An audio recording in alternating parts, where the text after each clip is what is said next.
Salve, salve galera, paz e bem, eu sou o tio Asbar e hoje nós vamos falar um pouquinho sobre a história de São Bento, que nós comemoramos ontem, né, na Igreja Católica, o dia desse santo. E São Bento é um dos santos aí mais populares, mais conhecidos de toda a história, até pela sua oração, né, uma oração muito forte, muito conhecida, aí, muito divulgado. Então a gente resolveu fazer esse vídeo aí para vocês, para falar um pouquinho sobre como foi a vida de São Bento, aquilo que a gente sabe, também um pouquinho sobre os milagres e também explicar sobre a medalha de São Bento. São Bento provavelmente nasceu por volta do ano 480. Não se tem uma exatidão, até porque naquela época não se tinham tantos registros assim, a gente não tem como ter uma exatidão. Mas ele nasceu na Itália, na região da Umbria. São Bento era de família nobre, tá? Ele nasceu numa família abastada, numa família rica, mas deixou tudo isso aí devido a tudo que estava acontecendo no Império naquela época, e para ele aquilo não batia com a fé que ele já carregava por Jesus. Então ele resolveu sair, deixar tudo e foi viver como um eremita. O que seria isso? Foi viver nas montanhas, viver isolado, onde ele conheceu uma pessoa que deu toda a orientação para ele de como ser um eremita. Segundo os relatos, São Bento provavelmente ficou durante 3 anos morando sozinho lá dentro de uma caverna. Então, um dia, uns pastores de ovelha o encontraram e aí foram conversar com ele e receber conselhos dele. E isso acabou se divulgando muito e muita gente começou a ir atrás dele, buscar os seus conselhos, buscar ali a sua espiritualidade, buscar se aproximar de Jesus através daquilo que São Bento tinha para dizer a eles. Por causa da fama de santidade de São Bento, ele foi convidado a ser abade ali de um convento naquela região. Mas logo São Bento começou a ver que algumas coisas que aconteciam ali dentro não iam muito de encontro com aquilo que ele acreditava ser o correto para se seguir Jesus. Isso acabou gerando um certo desentendimento entre muitas pessoas ali, muitos daqueles que viviam com ele já não gostavam, e isso acabou gerando até uma tentativa de assassinato. Pois é, tentaram matar São Bento envenenado. Porém, na hora que São Bento levantou a taça de vinho que eles tinham envenenado, para agradecer, consagrar o alimento, como ele fazia com todos os alimentos antes de consumir, a taça se partiu na mão dele. Então São Bento ali percebeu que havia uma tentativa de assassinato, as pessoas queriam terminar com a vida dele ali.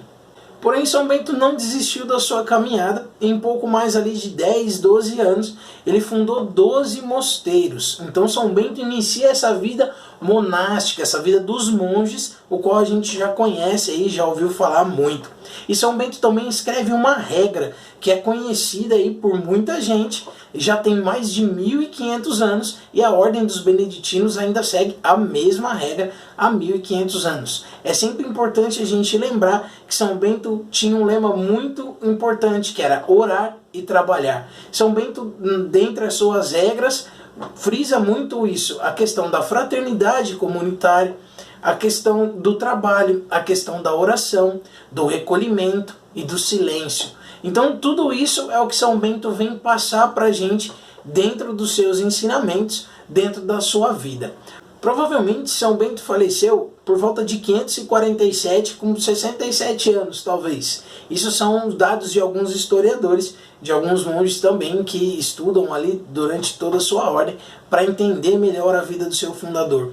É muito importante a gente ver que vários santos vieram dessa escola beneditina, né? Muitos santos também estudaram dentro dos mosteiros ali, que são referências de educação até hoje. Uma coisa muito legal da gente frisar aqui é que São Bento tinha uma irmã que também é santa, Santa Escolástica, que foi a fundadora do ramo feminino da ordem beneditina. São Bento foi canonizado pela igreja, então, no ano de 1220, e aí a sua festa comemorada no dia 11 de julho. Mas para a gente entender os motivos dessa canonização, nós vamos precisar conhecer um pouquinho sobre os milagres de São Bento, e por isso eu chamo Davi, que vai falar com vocês sobre todos esses milagres. Chega aí, Davi! Fala galera, que a paz de Jesus esteja no coração de vocês. Eu me chamo Davi e vou falar um pouco hoje sobre alguns milagres atribuídos à intercessão de São Bento. Foi no Monte Cassino, na Itália, que ele começou a pregar a palavra, a operar vários milagres, também alguns exorcismos. E isso foi convertendo o povo de lá. E a partir dali, eles destruíram um templo que tinha para o deus Apolo, e ali, nesse monte, foram construídos 2 mosteiros. Também nesse local, onde havia o templo em honra ao deus Apolo, existia uma grande pedra que era onde eram feitos os sacrifícios. E quando ele foi para ser destruído, as pessoas que estavam trabalhando não conseguiam remover essa pedra. E aí eles chamaram São Bento, que com o seu olhar espiritual percebeu que tinham vários demônios segurando essa pedra para que ela não fosse retirada. Aí com a oração de São Bento ficou bem mais fácil de remover essa pedra. Após a sua oração, essa pedra foi removida e nesse local ali foi construído aqueles 2 mosteiros, aqueles 2 conventos. Também muitas pessoas que eram perturbadas e possessas por espíritos maus foram libertas por São Bento. Eles saíam e quando São Bento ordenava que eles saíam, e alguns que eram um pouco mais teimosos, São Bento dava às vezes alguns bofetões ou também batia com o seu cajado. Batia nas pessoas, mas quem sentia os golpes era o próprio demônio, eram próprios espíritos maus. Santa Escolástica, que é a irmã gêmea de São Bento, testemunha que viu alguns desses acontecimentos e ela via os demônios que saíam, eles saíam muito machucados, eles apanhavam mesmo, era tapa na cara do capeta. Um outro grande feito atribuído à intercessão de São Bento foi quando ele salvou a vida de um garoto chamado Plácido, que mais tarde foi conhecido e é reconhecido na igreja como São Plácido. Então um dia esse menino estava nadando no rio e começou a se afogar. E aí São Bento foi avisado através de uma visão. Ele estava no mosteiro e através de uma visão ele viu que o menino estava se afogando. Aí ele chamou um dos monges lá, chamado Mauro, e falou: vai lá e salva o menino. O Mauro, tinha um pouco de medo, falou que não sabia nadar e que não poderia ajudar. Bento, então, insistiu e Mauro foi até lá e conseguiu salvar o menino, olha só, caminhando sobre as águas. Foi um grande milagre, um grande acontecimento, e o menino se transformou na igreja como São Plácido. Um outro grande milagre atribuído a São Bento foi a cura, digamos assim, de um homem que estava endividado. Quantos de nós, muitas vezes, estamos passando por esses problemas e não sabemos a quem recorrer? Podemos agora, a partir de agora, recorrer a São Bento, que ele também ajuda nessas causas. Esse homem estava endividado, devia uma quantia grande, e ele entendeu que somente conseguiria achar a solução através da intercessão de São Bento. Aí ele procurou o santo no mosteiro e explicou a situação, disse a quantia que devia, e São Bento falou para ele que naquele momento não conseguiria ajudar, mas que esse homem retornasse dali a 3 dias que teria a solução. Esse homem foi para casa e São Bento continuou com a sua rotina de oração. Passando esses 3 dias, o homem retornou até o mosteiro e chegando lá, para sua surpresa, tinha toda essa quantia com o santo e um pouco a mais também. O santo explicou para ele que tinha a quantia para pagar a sua dívida e também para mais alguma despesa que esse homem tivesse. Um outro caso bem legal também que aconteceu é a ajuda a discernir a vocação de um dos monges lá. Ele não queria assumir que tinha vocação e queria sair do mosteiro. Queria ir embora e o São Bento nunca deixava ele sair. Até que um dia São Bento ficou muito bravo e falou: vai embora, sai daqui. Esse monge, logo já ao sair, ele avistou um grande dragão com a boca aberta. E aí ficou com muito medo e começou a gritar por socorro, Os outros monges vieram socorrer ele, ninguém via dragão nenhum. E aí esse monge entendeu que era a sua vocação, era lá dentro do mosteiro, voltar lá.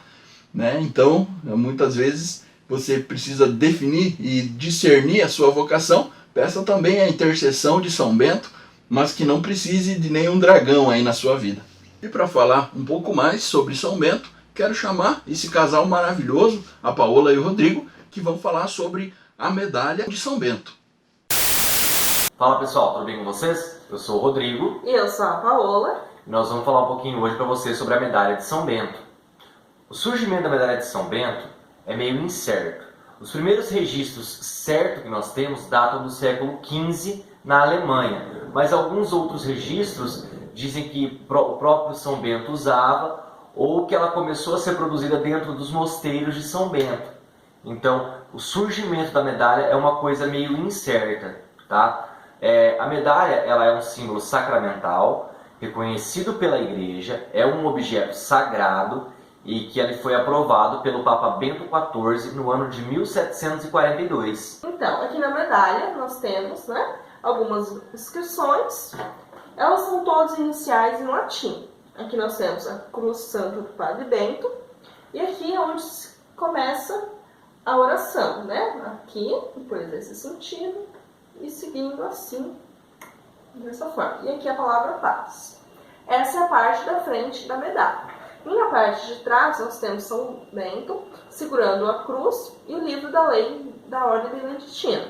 Na hora da nossa morte, sua presença nos proteja.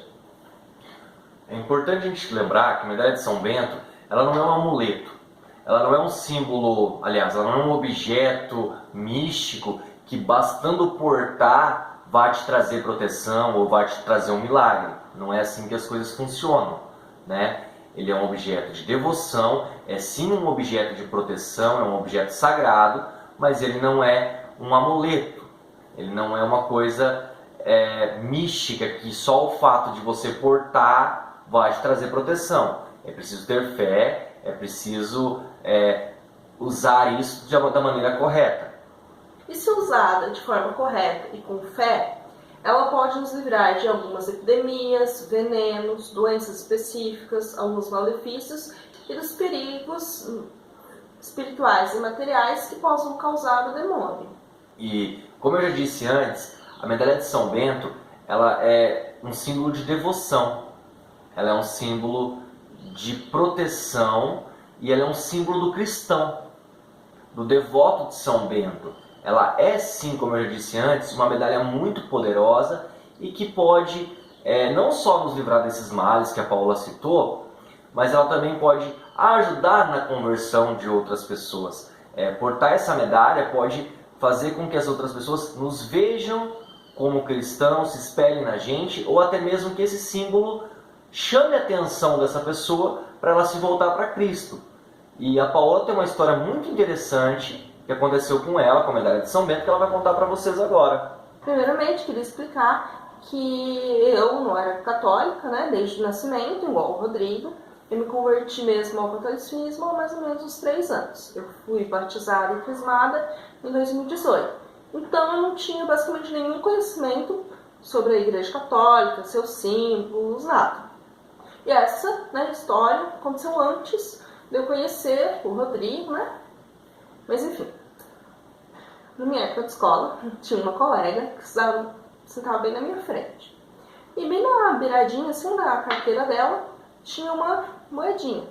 Que eu não sabia dizer o que era, E eu fiquei olhando assim, me chamou a atenção. E aí eu peguei e perguntei pra ela, o que é essa moedinha, era um chaveirinho, uma medalhinha que eu tinha e que quebrou, Eu vou jogar fora aqui. Se quiser, joga fora lá pra mim, Pediu, Aí eu peguei, e fui até o lixo, fui jogar fora, mas eu não consegui. Não sabia dizer o porquê. Eu ficava olhando, e não conseguia jogar fora. Aí eu peguei, guardei, levei pra casa, escondi ela e deixei guardadinho. Até acabei esquecendo dela, até que eu conheci o Rodrigo. Um dia ele estava lá em casa, a gente estava conversando sobre tatuagem. E ele tem a tatuagem, nas costas da medalha. E aí ele me mostrou e eu falei, gente, mas é uma moedinha que eu tenho guardado aqui? O que é isso? Aí eu perguntei pra ele, o que significa essa tatuagem, Aí ele me explicou que é um símbolo da igreja, medalha, São Bento, símbolo de proteção. Explicou pra mim. E aí eu peguei e falei, eu tenho isso guardado, eu tenho essa medalhinha guardada. Eu peguei, fui lá, peguei e mostrei pra ele. Eu tenho guardado. Não sabia dizer o que era, o porquê que eu guardei, mas eu guardei. E hoje em dia, né, depois de conhecer, de saber da história, eu sou uma devota, e eu tenho sempre minha medalhinha aqui comigo, nunca tirar pra nada, nem pra tomar banho, pra dormir nada, porque eu não me sinto bem se eu tirar minha medalhinha. E é isso.